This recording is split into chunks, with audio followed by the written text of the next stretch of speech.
அரசர்கள் ஆகமம் முதல் நூல் அதிகாரம் 18. பல நாள்களுக்கு பிறகு பஞ்சத்தின் 3ஆம் ஆண்டில் ஆண்டவர் எலியாவிடம், ஆகாபு உன்னை காணுமாறு போய் நில், நான் நாட்டில் மழை பெய்யச் செய்வேன் என்று கூறினார். அவ்வாறே எலியா தம்மை ஆகாபு காணுமாறு அவனிடம் சென்றார். அப்பொழுது சமாரியாவில் பஞ்சம் கடுமையாக இருந்தது. அரண்மனை கண்காணிப்பாளன் ஒபதியாவை ஆகாபு தன்னிடம் அழைத்தான். ஒபதியா ஆண்டவருக்கு மிகவும் அஞ்சி நடந்தவர். ஆண்டவரின் இறைவாக்கினரை ஈசபேல் அழிக்க முயன்றபோது அவர்களுள் 100 பேரை குகைக்கு 50ஆக மறைத்து வைத்திருந்து அவர்களுக்கு அப்பமும் தண்ணீரும் கொடுத்து வந்தார். ஆகாபு ஒபதியாவிடம், நாடெங்கும் சென்று எல்லா நீரூற்றுகளையும் நீரோடைகளையும் பார்ப்போம். ஒருவேளை குதிரைகளுக்கும் கழுதைகளுக்கும் உயிர் வாழ தேவையான புல் கிடைக்கலாம். நம்முடைய கால்நடைகளை இழக்க வேண்டியிராது என்றான். சுற்றி பார்ப்பதற்கென நாட்டை பிரித்து கொண்ட பின் ஆகாபு ஒரு திசையை நோக்கி சென்றார். ஒபதியா மறு திசையை நோக்கி சென்றார். போகும் வழியில் ஒபதியா திடீரென எலியாவை சந்தித்தார். அவர் அவரை அடையாளம் கண்டுகொண்டு தாழ்ந்து வணங்கி, நீர் என் தலைவர் எலியா தாமோ என்றார். அவர், ஆம், நான் தான். நீ உன் தலைவனிடம் சென்று எலியா வந்துள்ளார் என்று சொல் என்றார். அப்பொழுது ஒபதியா, நான் என்ன பாவம் செய்தேன்? அடியானாகிய என்னை ஆகாபு கொலை செய்யும்படி நீர் ஏன் அவனிடம் கையளிக்கிறீர்?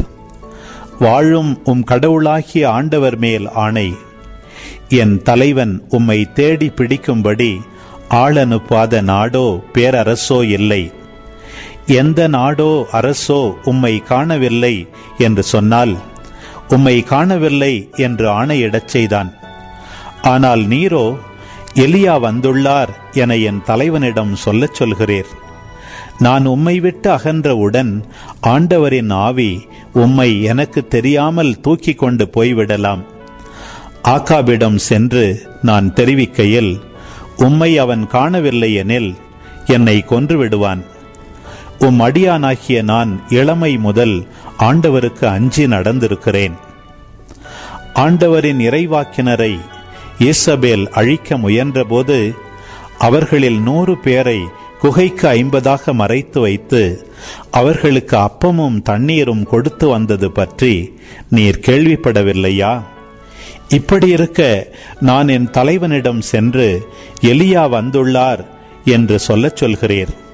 என்னை அவன் கொன்றுவிடுவான் என்றார்.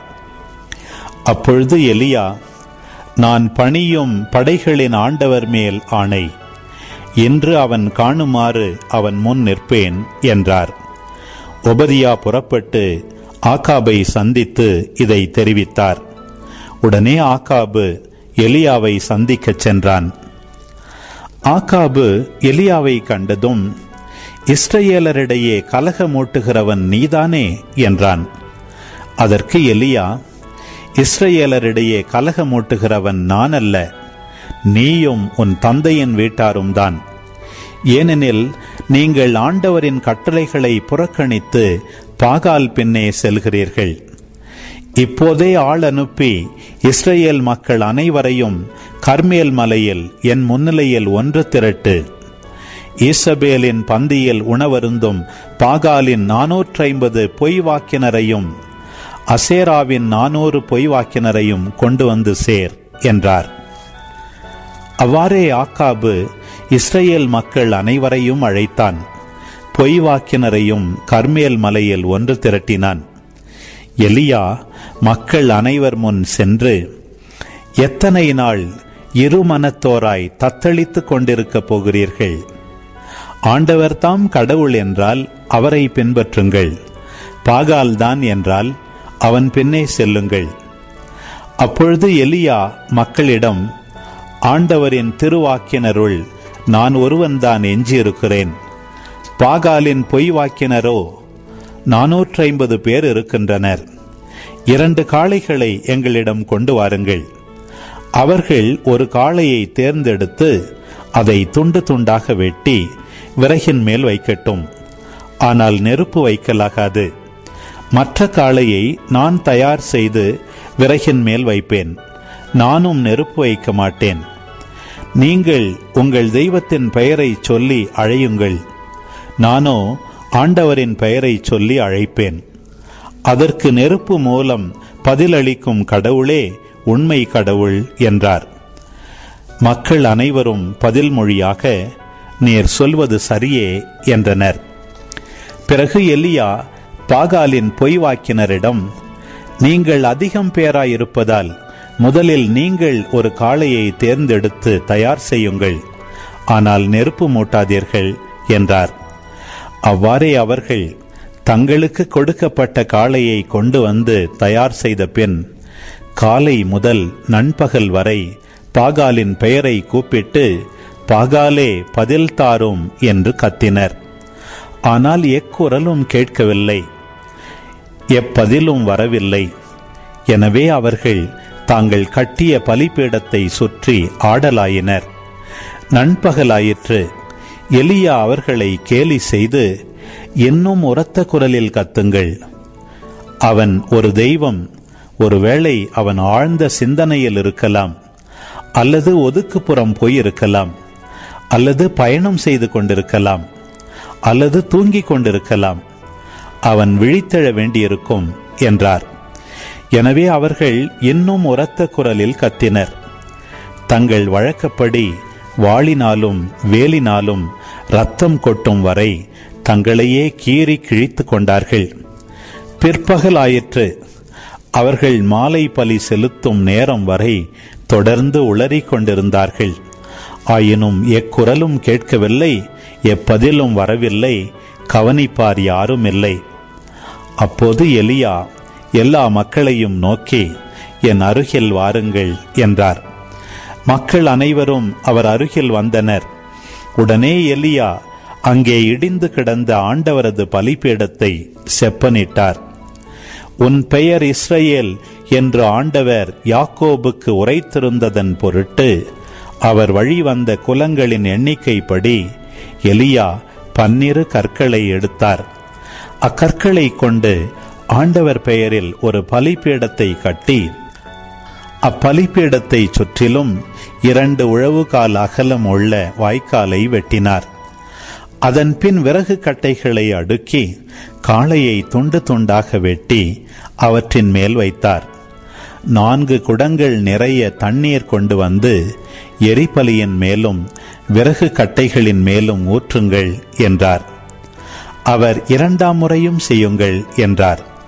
அவர்கள் 2ஆம் முறையும் அவ்வாறே செய்தனர். அவர் 3ஆம் முறையும் செய்யுங்கள் என்றார். அவர்கள் 3ஆம் முறையும் அப்படியே செய்தனர். எனவே தண்ணீர் பலிபீடத்தை சுற்றிலும் ஓடியது. மேலும் வாய்க்காலை அவர் தண்ணீரால் நிரப்பினார். மாலை பலி செலுத்தும் நேரமாயிற்று. இறைவாக்கினர் எலியா பலிபீடத்தின் அருகில் வந்து, ஆபிரகாம், ஈசாக்கு, இஸ்ரவேல் என்பவர்களின் கடவுளாகிய ஆண்டவரே, இஸ்ரவேலின் கடவுள் நீரே என்றும், இவற்றையெல்லாம் நான் வாக்கின்படியே செய்தேன் என்றும் என்று விளங்கச் செய்தருளும். நீரே கடவுளாகிய ஆண்டவர் என்றும், நீரே இம்மக்களின் மனத்தை மீண்டும் மாற்றுவீர் என்றும் இம்மக்கள் அறியும்படி எனக்கு பதில் தாரும். ஆண்டவரே, எனக்கு பதில் தாரும் என்றார். உடனே ஆண்டவரின் நெருப்பு கீழே இறங்கி அந்த எரிபலியையும் விறகு கட்டைகளையும் கற்களையும் மணலையும் சுட்டெரித்து வாய்க்கால் நீரையும் வற்றச் செய்தது. இதை கண்டவுடன் மக்கள் அனைவரும் முகங்குப்புற விழுந்து, ஆண்டவரே கடவுள், ஆண்டவரே கடவுள் என்றனர்.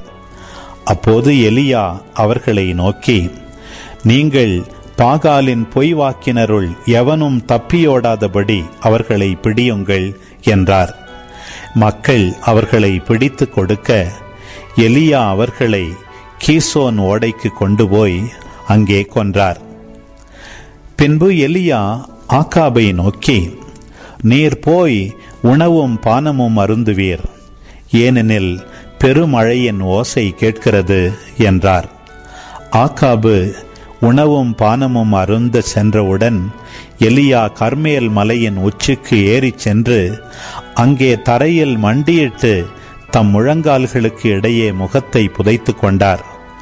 பின்பு அவர் தம் பணியாளனை நோக்கி, நீ போய் கடல் பக்கமாய் பார் என்றார். அவன் போய் பார்த்து ஒன்றுமில்லை என்றான். எலியா அவனை நோக்கி, 7 முறை மீண்டும் சென்று பார் என்றார்.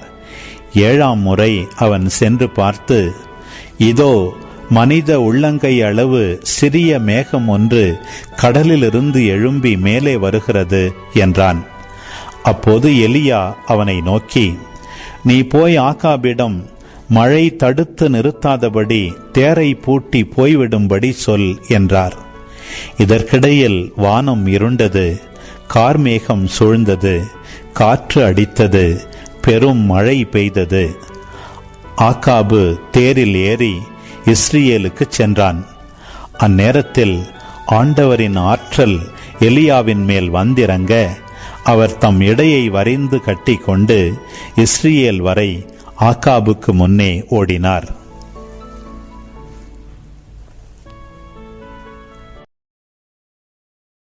அன்பு உறவுகளே, இது உங்களுக்கான நேரம். இக்காணொளியில் ஒலி வடிவில் 1 அரசர்கள் புத்தகம் 18ஆம் அதிகாரத்தை முழுமையாக பார்த்தும் கேட்டும் ஜெபித்தும் இருப்பீர்கள். இன்றைய இறைவார்த்தையின் அடிப்படையிலான கேள்வி: யார் எலியாவை கண்டதும் இஸ்ரேலரிடையே கலகமூட்டுகிறவன் நீதானி என்றான்? பதில்களை கமெண்ட்ஸில் பதிவு செய்யவும். இதுபோன்ற வீடியோக்களை தொடர்ந்து காண இந்த வலைதளத்தை சப்ஸ்கிரைப் செய்யவும். மேலும் லைக் கொடுத்து எங்களை ஊக்கப்படுத்தவும். இப்பதிவுகளை மற்றவரோடு பகிர்ந்து ஷேர் செய்து நாளும் திருவிவிலியத்தின் ஒரு அதிகாரத்தை வாசிக்கவும், கேட்கவும், பார்க்கவும் நீங்கள் உதவிடலாம். மீண்டும் அடுத்த காணொளியில் சந்திப்போம். இந்த நாள் இனிய நாளாய் அமையட்டும். இறைவன் உங்களை ஆசீர்வதிக்கட்டும்.